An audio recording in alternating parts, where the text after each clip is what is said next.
Okay, இப்போ DC generatorல 11th question இதான் last question. இது பார்த்தீங்கன்னா TRB Polytechnicல 2017ல கேட்ட question. A shunt generator delivers 450 amps at 230 volt and the resistance of the shunt field and armature are 50 ohm and 0.03 ohm respectively. The value of armature voltage drop will be, as usual, 4 options. Okay, shunt generator diagram இப்போ வரைஞ்சாச்சு. armature and field is connected in parallel with the armature. இங்கே load. இப்போ நமக்கு என்ன டேட்டாலாம் கொடுத்துருக்காங்க அப்படின்னு பார்ப்போம். That is IL equal to 450 amps. That is 450 amps கொடுத்துருக்காங்க. So IL equal to இதான் IL equal to 450 amps. அப்புறம் V equal to 230 volt. 230 volt கொடுத்துருக்காங்க. That is voltage across the load. 230 volt. அப்புறம் RF, that is field circuit resistance 50 ohm. 50 ohm கொடுத்துருக்காங்க. And RA, that is armature circuit resistance 0.03 ohm. அதுக்கப்புறம் the value of armature voltage drop will be என்ன கேட்டிருக்காங்க அப்படின்னா ஆர்மச்சூர்ல drop ஆகிற voltage எவ்வளவு அப்படின்னு கேட்டிருக்காங்க.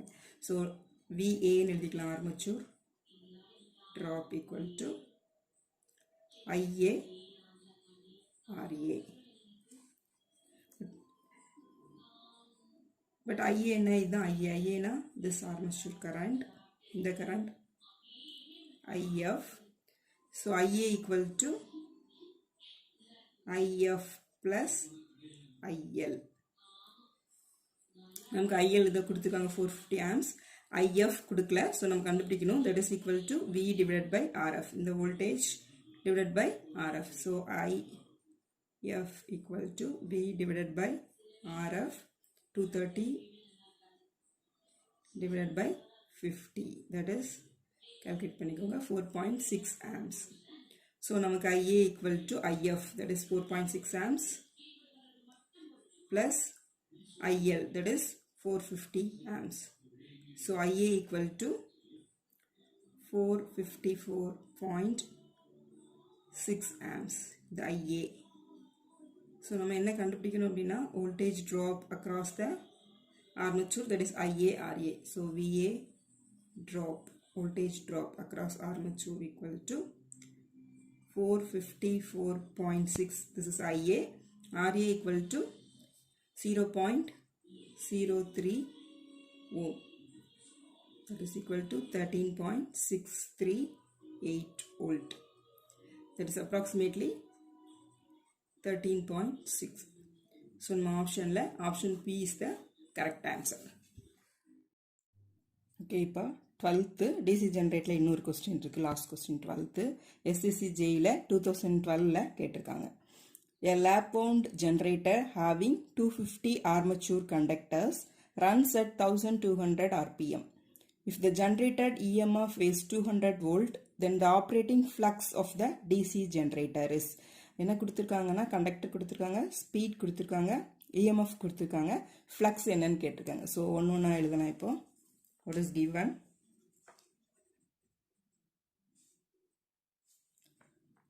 armature conductor, that is Z equal to 250.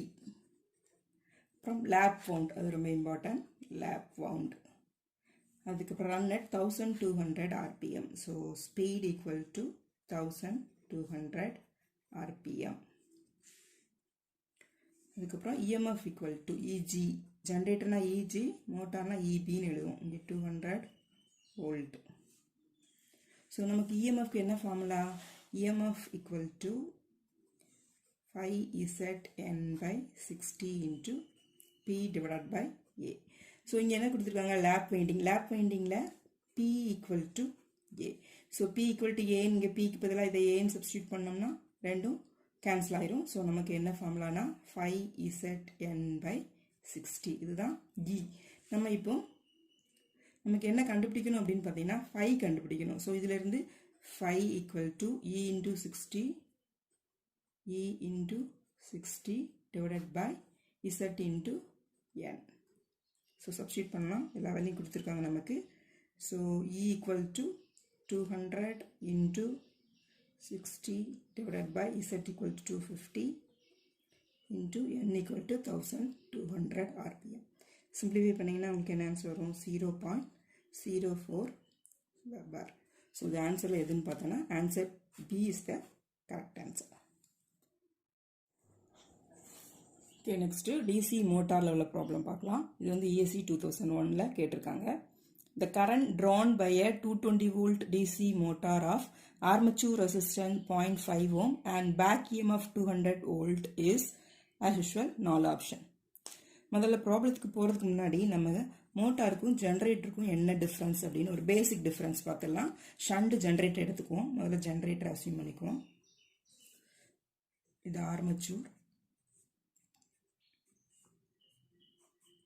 Shunt field, அப்புறமா லோடு. மோட்டார் பார்த்தீங்கன்னா supply voltage P, shunt field, அப்புறமா ஆர்மச்சூர். ஸோ இங்கே ஜென்ரேட்டரில் என்ன ஆயிருக்கும் அப்படின்னு பார்த்தீங்கன்னா டர்பைன்லேருந்து ஷாஃப்ட் வழியாக இந்த ஆர்மச்சூர் கனெக்ட் பண்ணியிருப்பாங்க.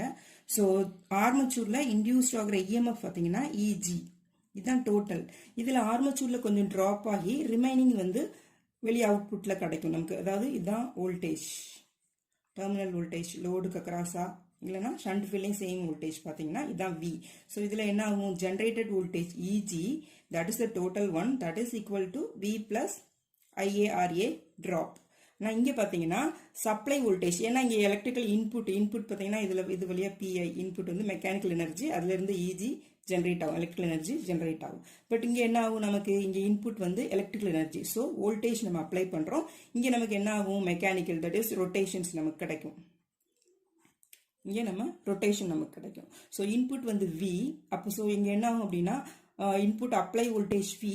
இங்கே பார்த்தீங்கன்னா இதில் ஜென்ரேட்டரில் பேக் இஎம்எஃப், இதுலேயும் கொஞ்சம் இன்டியூஸ்ட் இஎம்எஃப் இன்டியூஸ்ட் ஆகும். பட் அது ஆக்சுவலாக நமக்கு ப்ராப்ளம் தான். இது வந்து பேக் இஎம்எஃப் சொல்லுவோம். That will opposes the main supply voltage. So இங்கே டோட்டல் வோல்டேஜ் V. அது என்ன ஆகும் அப்படின்னா இந்த இதுக்கு இடையில, இந்த ரெண்டுக்கும் இடையில பார்த்தீங்கன்னா பேக் இஎம்ஆவும் ஆர்மச்சூர் வோல்டேஜ் ட்ராப் ஆகும் டிவைட் ஆகிருக்கும். இதுதான் அக்ராஸ் திஸ் ஒன். அதாவது இது ஏபின்னு பார்த்தீங்கன்னா ஏக்கும் பிக்கு இடையில இந்த ஃபீல்டு வைண்டிங் அக்ராஸாக இந்த வோல்டேஜ் இருக்கும். இந்த ஆர்மச்சூருக்கு ஏக்கும் பிக்கு இடையில பார்த்தீங்கன்னா V. இந்த V ஈக்குவல் டு எப்படி ஸ்பிளிட் ஆகிருக்கும் அப்படின்னா EB, EMF induced in the armature, that is back EMF. இங்கே இன்டியூஸ்ட் ஆகிற EMF என்ன ஆகும் அப்படின்னா இதை அப்போஸ் பண்ணும், பிளஸ் இதில் உள்ள ட்ராப். ஸோ இங்கே டோட்டல் என்னவா இருக்கும்? V equal to EB plus IARA. So அதான் main difference between generator and motor. ஜென்ரலில் பார்த்தீங்கன்னா இஜி இன்டியூஸ்ட் இஎம்எஃப், அதுதான் நமக்கு தேவையான எலக்ட்ரிக்கல் எனர்ஜி.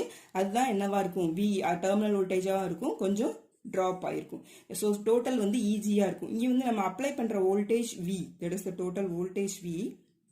அது இங்கே சன் ஃபீல்டுக்கு அக்ராஸாக சேம் வோல்டேஜ். இங்கே ஜென்ரேட்டரில் இங்கே ஏக்கும் பிக்கும் டெர்மினல் இடையில பார்த்தீங்கன்னா அது equal to EB plus IARA. அதாவது இது ஆக்சுவலாக இது அப்போஸ் பண்ணும். நமக்கு இதோட எலக்ட்ரிக்கல் ஈக்குவலன்ட் சர்க்யூட் வரேன்னு சொன்னால் மோட்டாரோட ஈக்குவலன்ட் சர்க்யூட் பார்த்தீங்கன்னா சப்ளை வோல்டேஜ் E, அதுக்கப்புறம் இந்த ஆர்மச்சூரில் நம்ம எப்படி வரையனா இது EB, அப்புறம் ஆர்மச்சூர் ரெசிஸ்டன்ஸ் RA, அது நம்ம ஏபின்னு அதில் மார்க் பண்ணிடணும். ஏபி, இதில் ஃப்ளோ ஆகிற கரண்ட் பார்த்தீங்கன்னா IA, இது V. So electrical circuit equivalent பார்த்தா நமக்கு என்ன வரும்? Minus to plus, plus two minus, அப்புறம் கரண்ட் என்ட்ரிங் டைரக்ஷன் ப்ளஸ், இது minus. So minus V plus EB plus IARA equal to 0. So V இந்த சைட் கொண்டு போனோம்னா V equal to EB plus IARA. So இங்கே டோட்டல் வந்து வியாக இருக்கும். மோட்டாரை பொறுத்தவரை டோட்டல் வியாக இருக்கும். ஜென்ரேட்டர் பொறுத்தவரை டோட்டல் ஈஸியாக இருக்கும். அது மட்டும் நீங்கள் ஞாபகம் வச்சிட்டிங்கன்னா போதும். இப்போ ப்ராப்ளத்துக்குள்ளே வரலாம். என்னென்ன கொடுத்துருக்காங்க அப்படின்னு பார்க்கலாம். What is given? நமக்கு வோல்டேஜ் கொடுத்துருக்காங்க. V equal to 220 volt. EB equal to back EMF. EB equal to 200 volt. And armature resistance RA equal to 0.05 5 ohm current என்னன்னு கேட்டிருக்காங்க. ஆர்மேச்சர் கரண்ட் என்ன அப்படின்னு கேட்டிருக்காங்க. ஸோ இந்த ஃபார்முலா இருந்து நம்ம கண்டுபிடிக்கலாமா? ஸோ ஆர்மேச்சர் கரண்ட் என்ன? V equal to EB plus IA RA. இந்த EB இங்கே கொண்டு வந்தோம்னா ஒரு சைடு IA RA வச்சுக்குவோம். So IA RA equal to V minus EB. IA RA இங்கே இருக்குது, V மைனஸ் EB. ஸோ இப்போ IA equal to V total voltage அதை வச்சுக்கோங்க, EB by RA. So V எவ்வளோ கொடுத்துருக்காங்க? 220 மைனஸ் 200 டிவைடட் பை 0.5. நமக்கு என்ன ஆன்சர் வரும்? 40 amps. So IA armature current equal to 40 amps. இப்போ இது நம்ம ஆப்ஷனில் எதுன்னு பார்க்கலாம். ஸோ நமக்கு option A is the correct one. Okay, இப்போ டிசி மோட்டாரில் செகண்ட் ப்ராப்ளம் பார்க்கலாம். இது ESC 2003 கேட்ட question. The current drawn by a 120 volt DC motor with back EMF 110 volt and armature resistance of 0.4 ohm is dash. Current என்னன்னு கேட்டிருக்காங்க. அது எக்ஸாக்டாக இது ப்ரீவியஸ் ப்ராப்ளம் மாதிரியே தான். ஜஸ்ட் டேரெக்டாக கிவன் டேட்டா எழுதிட்டு நம்ம ப்ராப்ளத்துக்குள்ள போகலாம். கிவன் என்ன கேட்டிருக்காங்க? Current drawn by a 120 volt, அதாவது V equal to 120 volt with back EMF EB equal to 110 volt and armature resistance RA equal to 0.4 ohm. IA என்ன அப்படின்னு நமக்கு கேட்டிருக்காங்க. IA வந்து IA equal to what? So IAக்கு formula என்ன already நமக்கு தெரியும். V is the total one minus EB divided by RA. That is equal to 120 minus 110 divided by 0.4. So that is equal to 25 amps. So IA equal to 25 amps. இது என்ன option பாருங்க? Option B. So option B is the correct one. இப்போ நம்ம DC மோட்டாரில் third problem பார்க்கலாம். இது வந்து ESC 2004 கேட்ட problem. What is the increase in torque expressed as percentage of initial torque if the current drawn by a DC series motor is increased from 10 amps to 12 amps and neglect saturation? சேச்சுரேஷனை neglect பண்ண சொல்லியிருக்காங்க. இது ரொம்ப important point. ஏன்னா saturation consider பண்ணோன்னா torque equations vary ஆகும். Before saturation வேற ஒரு இக்குவேஷன்ஸ் இருக்கும். ஸோ நமக்கு என்ன கொடுத்துருக்காங்கன்னா சீரிஸ் மோட்டார், அப்புறம் கரண்ட் என்ன ஆகுது அப்படின்னா 10 ஆம்ஸ்லேருந்து 12 ஆம்ஸ்க்கு இன்க்ரீஸ் ஆகுது. அப்படி இன்க்ரீஸ் ஆகும்போது டார்க் எவ்வளோ இன்க்ரீஸ் ஆகுது? இனிஷியல் டார்க்லேருந்து எவ்வளோ பர்சன்டேஜ் நெக்ஸ்ட் செகண்டாக டார்க் இன்க்ரீஸ் ஆகுது? அதாவது 10 ஆம்ஸ் டூவில் ஒரு டார்க் இருக்கும், அது T1 வச்சுக்கலாம். அதுக்கப்புறம் 12 ஆம்ஸில் ஒரு டார்க் இருக்கும், T2 வச்சுக்கலாம். T2 வந்து எவ்வளோ பர்சன்டேஜ் இன்க்ரீஸ் ஆகிருக்கு T1 இருந்து, அதுதான் கொஸ்டின். ஸோ இந்த கொஸ்டின்ஸ் போகிறதுக்கு முன்னாடி நம்ம series motor and torque equations அதை பற்றி லைட்டாக பார்த்துக்கலாம். இப்போ சீரிஸ் மோட்டாரில் இது மோட்டார், அதனால் டயக்ராம் இப்படி வரையணும். ஆர்மேச்சர், இந்த ஆர்மேச்சர் ஃபீல்டு ரெண்டும் சீரிஸாக கனெக்ட் பண்ணியிருக்கோம். இங்கே சப்ளை வோல்டேஜ் பார்த்தீங்கன்னா V is the supply voltage plus minus. Supply connect பண்ணோன்னா நமக்கு என்ன ஆகும்? இந்த கரண்ட் ஃப்ளோ ஆகும். இது என்ன கரண்ட்? IL. ஜென்ரலாக இங்கே வந்து ஜென்ரேட்டில் பார்த்தீங்கன்னா IL அப்படிங்கிறத லோட் கரண்ட் சொல்லுவோம். இங்கே வந்து லைன் கரண்ட் சொல்லுவோம், சப்ளைலேருந்து வர கரண்ட். அப்புறம் சீரிஸ் ஃபீல்ட் வழியாக ஃப்ளோ ஆகிற கரண்ட் ISC. அதே ஆர்மேச்சர் வழியாக ஃப்ளோ ஆகிற current IA, armature current. But series மோட்டாரை பொறுத்தவரையில் ஆர்மேச்சரும் ஃபீல்டும் சீரிஸாக தான் கனெக்ட் பண்ணியிருக்கோம். ஸோ எல்லா கரண்ட்டுமே ஈக்குவலாக தான் இருக்கும். That is IL equal to ISE equal to IA. இது ஃபர்ஸ்ட் பாயிண்ட் நோட் பண்ணிக்கோங்க. அப்புறம் ஜென்ரலாக நமக்கு டார்க் இக்குவேஷன் என்ன அப்படின்னா, dark is proportional to 5IA. இது ஜென்ரலான ஃபார்முலா. டிசி மெஷின்ஸ் எந்த மெஷின்ஸ்னாலும் நமக்கு ஃபார்முலா. பட் இங்கே நமக்கு சீரிஸ் மோட்டாரை பொறுத்தவரையில் இது எப்படி ஆகும் அப்படின்னா, again the phi is proportional to field current IF. இங்கே field current என்னன்னு பார்த்தீங்கன்னா series field current ISE. So that is equal to again IA. IL equal to ISE equal to IA. So இதுவும் IA ஆகும். So torque proportional to IA square. இதுதான் series மோட்டாரில் நமக்கு formula. இது எப்போ அப்படின்னா up to saturation. up to saturation. What is saturation? அதாவது நம்ம ஃபீல்டு கரண்ட் இன்க்ரீஸ் ஆகும்போது ஃப்ளக்ஸும் வந்து இன்க்ரீஸ் ஆகிட்டே இருக்கும் up to certain point saturation வர. சேச்சுரேஷனுக்கு அப்புறமா நம்ம எவ்வளோதான் ஃபீல்டு கரண்ட் இன்க்ரீஸ் பண்ணாலும் ஃப்ளக்ஸ் இன்க்ரீஸ் ஆகாது. ஸோ சேச்சுரேஷனுக்கு அப்புறமா நம்ம கன்சிடர் பண்ணோம்னா ஃப்ளக்ஸ் வந்து கான்ஸ்டன்ட். ஸோ ஆஃப்டர் சேச்சுரேஷன் என்ன ஆகும்? ஆஃப்டர் சேச்சுரேஷன் பார்த்தீங்கன்னா torque proportional to 5IA and I வந்து கான்ஸ்டண்டாக இருக்கும், சேஞ்சே ஆகாது. ஸோ ப்ரொபோர்ஷனல் போடும்போது நம்ம கான்ஸ்டன்ட்லாம் ரிமூவ் பண்ணிவிட்டு வேரியபிள் டேர்ம்ஸ்க்கு தான் போடுவோம். So torque is proportional to IA ஆயிரும். இது எப்போ அப்படி பார்த்தீங்கன்னா during saturation, after saturation. So இது ஆஃப்டர் சேச்சுரேஷன். ஆஃப்டர் சேச்சுரேஷன் என்ன ஆகும் அப்படின்னா torque proportional to IA and up to saturation torque proportional to IA square. இதான் சீரிஸ் மோட்டாருக்கு நமக்கு டார்க் ஃபார்முலா. இப்போ டிசி ஷண்ட் மோட்டாராக இருந்தால் ஃப்ளக்ஸ் கான்ஸ்டண்டாக இருக்கும், that is torque proportional to IA, அதான் ஃபார்முலா நமக்கு இருக்கும். பட் சீரிஸ் மோட்டாரில் டார்க் ப்ரொபோர்ஷனல் டு 5IA, 5னா flux that is proportional to field current, இங்கே series field current that is equal to armature current. So again 5க்கு பதில் IA போட்டோம் அப்படின்னா இங்கே torque proportional to IA square. இப்போ நம்ம ப்ராப்ளத்துக்கு வரலாம். நமக்கு என்ன கொடுத்துருக்காங்க அப்படின்னா I1 ஈக்குவல் டு 10 amps, அப்புறம் அதை இன்க்ரீஸ் பண்ணியிருக்காங்க, that is I2 equal to 12 amps. So இதுக்கு கரஸ்பாண்டிங்காக உள்ள டார்க் T1 வச்சுக்கிடுவோம். அதே மாதிரி இதுக்கு கரஸ்பாண்டிங்காக உள்ள டார்க்கு T2. T1லேருந்து T2க்கு இன்க்ரீஸ் ஆயிருக்கு. ஸோ நமக்கு இன்க்ரீஸ் இன் டார்க் என்ன அப்படின்னு கேட்டிருக்காங்க. ஸோ நம்ம எப்படி எழுதலாம்? இது I1 I2 அப்படிங்கிறது IL, இது எது வேணாலும் இருக்கலாம், IL இருக்கலாம், ISC இருக்கலாம், IA இருக்கலாம், மூணுமே ஈக்குவல். ஸோ கரண்ட் இன்க்ரீஸ் ஆகுது அப்படின்னா ஒரே ஒரு கரண்ட் தான். இப்போ ஷண்ட் மோட்டாரை பார்த்தீங்கன்னா ஃபீல்டு கரண்ட் இருக்கும், ஆர்மேச்சர் கரண்ட் இருக்கும், பட் இங்கே எல்லாமே ஒரே கரண்ட் தான். ஸோ என்ன ஆகும்? T1 proportional to I1 square and T2 proportional to I2 square. அதாவது I1 என்னன்னு பார்த்தீங்கன்னா 10 ஸ்கொயர் ப்ரொபோர்ஷனல் டு 12 square. நம்ம T2 by T1 எழுதிக்கும். T2 by T1 equal to 12 square, that is I2 square divided by I1 square, 10 square. அதாவது என்ன அப்படின்னா I2 square divided by I1 square. So இதோட answer பார்த்தீங்கன்னா T2 divided by T1 equal to 1.44. So T2 equal to 1.44. இதில் T1 இங்கே கொண்டு போயிடலாம். So இது வந்து நீங்கள் டேரெக்டாகவே சொல்லிடலாம், நான் ஆல்ரெடி சொல்லியிருக்கேன். இப்போ 1 அப்படின்னு கோஎஃபிஷியன்ட், T1ஓட கோஎஃபிஷியன்ட் 1 அப்படின்னா T2 ஈக்குவல் டு T1 அப்படின்னா T1 வந்து T2 வந்து 100% ஆஃப் T1.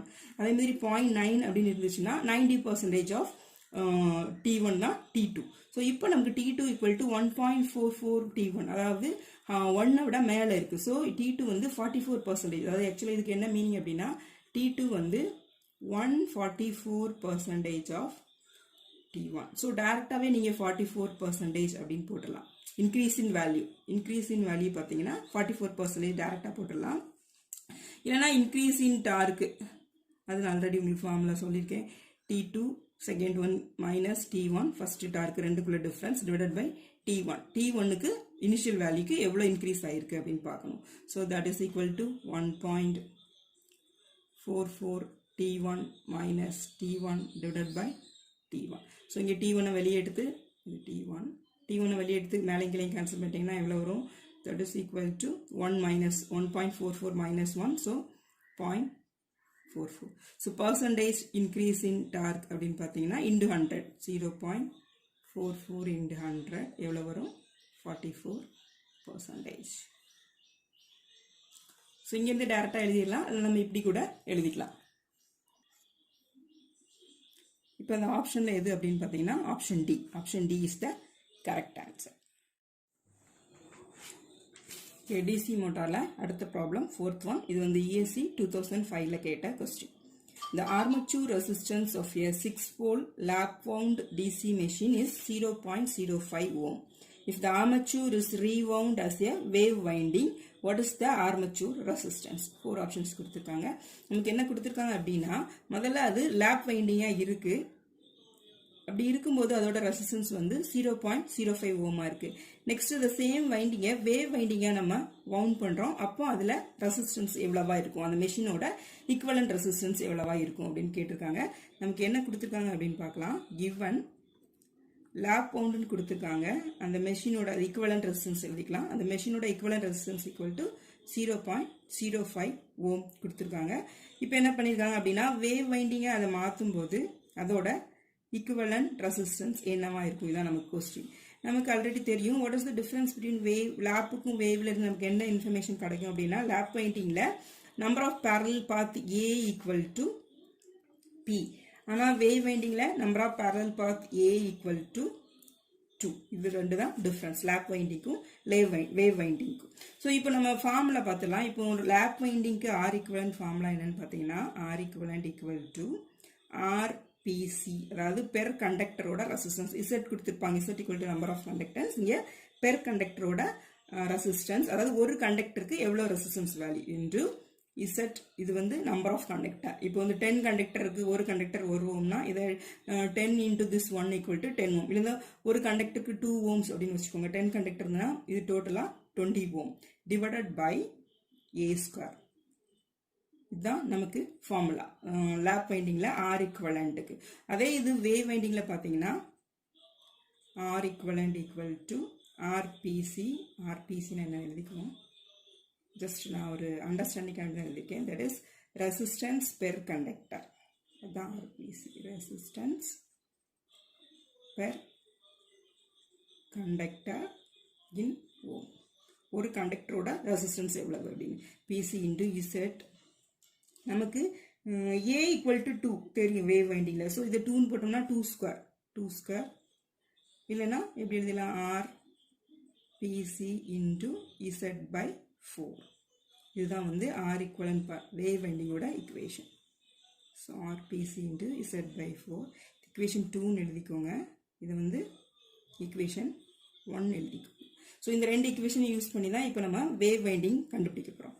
ஸோ இப்போ ஈக்குவேஷன் 1 டிவைடட் பை 2 அப்படின்னு போட்டிங்கன்னா ஃபர்ஸ்ட் லேப் வைண்டிங் என்ன உங்களுக்கு equations RPC Z by A square. So RPC Z by A square. இதோட வேல்யூ நமக்கு கொடுத்துருக்காங்க, எவ்வளோன்னு கொடுத்துருக்காங்க 0.05. ரெண்டாவது ஈக்குவேஷன் டிவைடட் பை அதுதான் நம்ம கண்டுபிடிக்கணும் ஆர் ஆஃப் வேவ், அது equal to RPC Z by 4. இது வந்து ஆர்பிசி இசட் பை ஏஸ்க்கு வந்து லேப் வைண்டிங்கோட equivalent resistance formula. Lap winding equivalent resistance நமக்கு கொடுத்துருக்காங்க 0.05. இது வந்து வேவ் வைண்டிங், அது வந்து ஆர் வேவ்னு எடுத்துக்கலாம். ஆர் ஈக்குவலன்ட் ஆஃப் வேவ் அல்லது ஆர் ஈக்குவலன்ட் ஆஃப் ப்ராக்கெட்டில் வேவ் வைண்டிங் போட்டுக்கலாம். ஸோ நமக்கு இப்போ என்ன கண்டுபிடிக்கணும், R equivalent of wave winding கண்டுபிடிக்கணும். அதுக்கு முன்னாடி இது ரெண்டையும் இந்த லெஃப்ட் சைடில் எழுதிக்குவோம் நம்மளோட கன்வீனியன்ட்டுக்கு வேண்டி. 0.05 divided by R equivalent of wave winding left side எடுத்துக்கிட்டோம். ரைட் சைடு என்ன வரும், ஆர்பிசி கேன்சல் ஆயிரும், இசட்டும் கேன்சல் ஆயிரும். அப்புறம் என்னவா இருக்கும் 1 by A square, 1 by A square into கீழே என்ன இருக்கும் 1 பை 4 மேலே போகும்போது 4 divided by A square.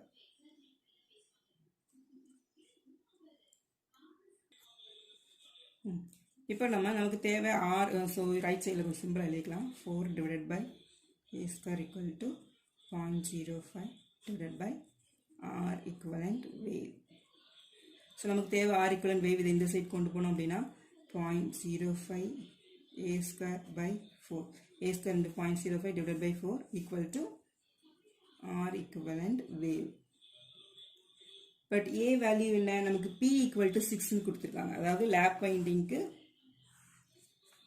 P equal to 6 lap winding கொடுத்துருக்காங்க. So A equal to 6. இது லேப் வைண்டிங், இந்த A ஸ்கொயர் அப்படிங்கிறது லேப் வைண்டிங் போட்ட போகலாம். So A equal to 6. So 0.05 into 6 square divided by 4 equal to R equivalent of wave winding. So simplify பண்ணிங்கன்னா என்ன answer வரும், 0. இந்த லெஃப்ட் சைட் பார்த்தீங்கன்னா 0.045 ohm. That is equal to R equivalent of wave. So அதை wave வைண்டிங்காக convert பண்ணும்போது என்ன, R equivalent of wave equal to 0.045 ohm. இதுதான் நமக்கு ஆன்சர்.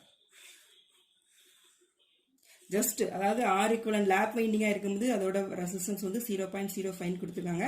அதுக்கு நமக்கு ஃபார்முலா தெரியும், per conductor into total conductor divided by A square. இந்த ஏங்கிறது வந்து லேப் வைண்டிங்கோட உள்ளது, அதனால தான் அந்த ஏக்கு பதிலாக 6 சப்ஸ்டியூட் பண்ணியிருக்கோம். பட் வேவ் வைண்டிங்க்கு நமக்கு ஏ ஈக்குவல் டு 2 தெரியும், டேரக்ட் அங்கேயே சப்ஸ்டியூட் பண்ணிட்டு RPC into Z by 2 square 4. So R wave 0.05 divided by R wave. So நம்ம simplify பண்ணி ஃபைனலா R equivalent waveல எவ்வளவுன்னு பார்த்துக்கோம். That is equal to 0.045 ohm. இப்போ இது ஆன்சர்ல எந்த ஆப்ஷன் அப்படின்னு பார்க்கலாம். So option A is the correct one. இந்த வீடியோ உங்களுக்கு உண்மையிலே யூஸ்ஃபுல்லாக இருந்துச்சுன்னா கண்டிப்பாக சப்ஸ்கிரைப் பண்ணுங்கள். அப்போ தான் இது மாதிரி இன்னும் நிறைய வீடியோ போடணும்னு எனக்கு ஆர்வம் வரும். ஓகே, தேங்க்ஸ் ஃபார் வாட்சிங். Thanks for watching. Don't forget to subscribe.